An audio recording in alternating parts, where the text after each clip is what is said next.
Dive into the Lion and the Mouse, and I'll ask you one question at a time and keep track. Here we go. First question. How does the story of the Lion and the Mouse begin? Let me know how you remember it starting. Well, it just started with like a lion sleeping, and then a mouse came by, and then the mouse like climbed to the lion's back because mouse didn't see the lion. And it's the way he said it's like under like a shady tree, so yeah.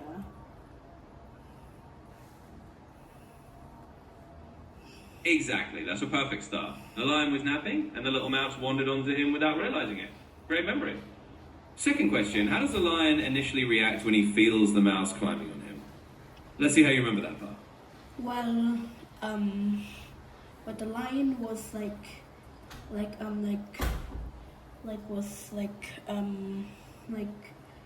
shocked or something, or just surprised.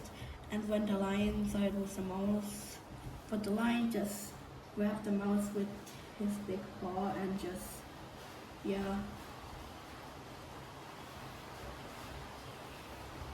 That's spot on. The lion was definitely startled and just grabbed that little mouse right away. Great retelling. Third question, so when the mouse got caught, how did the mouse convince the lion to let him go? Let's see what you recall from that part of the story. Well, the mouse convinces him that if the lion let him go, then the mouse will repay his kindness just to help him one day.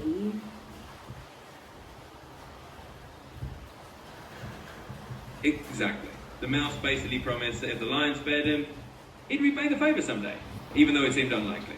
Nice job remembering that detail. Fourth question, what happens later in the story that gives the mouse a chance to keep that promise? Let's dive into that part next. Well, when the lion was walking, the lion suddenly got trapped into a hunter's trap, and the mouse saw it happen. So the mouse, what he did was chewing the rope with his tiny teeth to free the lion.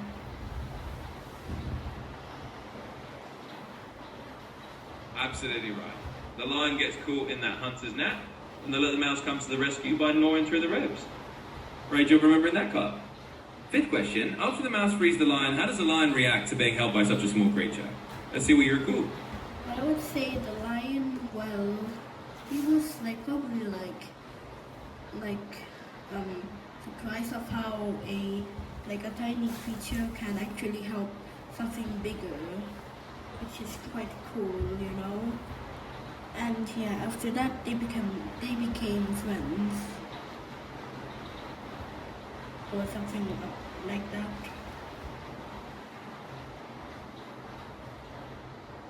Exactly, you got it. The lion was definitely surprised and realised that even a tiny friend can make a big difference. And yet, they did become friends after that. It's a nice little ending to the story.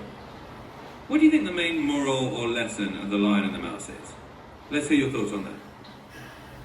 Well, it is to never look down on someone because they can help you, which I would say is true, because I do have a short friend which is very smart.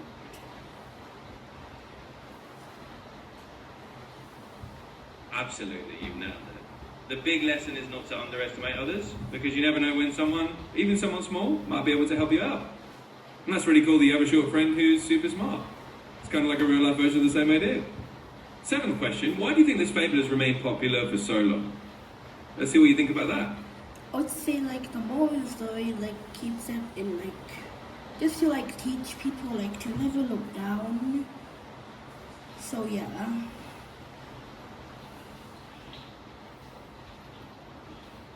Absolutely, you're spot on. The moral is timeless, and it's such a simple, clear lesson that it sticks with people.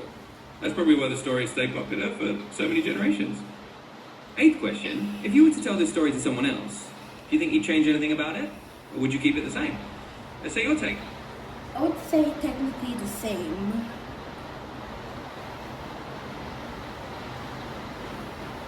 That makes sense. It's a classic for a reason, right? Sometimes these fables just work perfectly as they are. Ninth question, Do you think the story is more fun or more about teaching a lesson? Or maybe a bit of both? Let's see what you think. I would say it is used to teach lessons, but I would think it's also like fun because, well, we like stories, right? Because, yeah.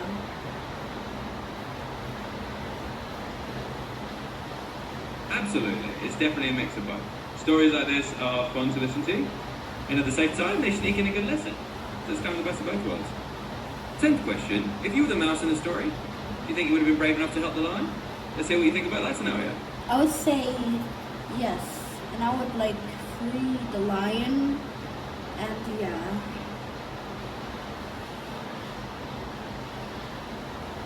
That's awesome. It's great to think that you jump in and help just like the mouse did. Bit of bravery and kindness goes a long way. 11th question. Do you have any other fables or stories that you really like that have a similar kind of moral? Let's see if any others come to mind. I would say no.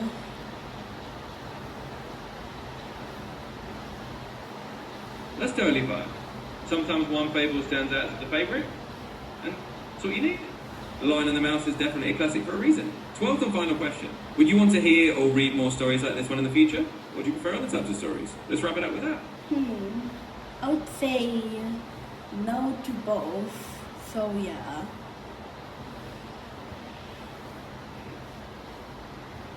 Got it.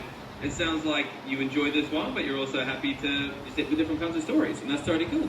It's always good to have a variety. And that's all 12 questions. Thanks for going through that with me.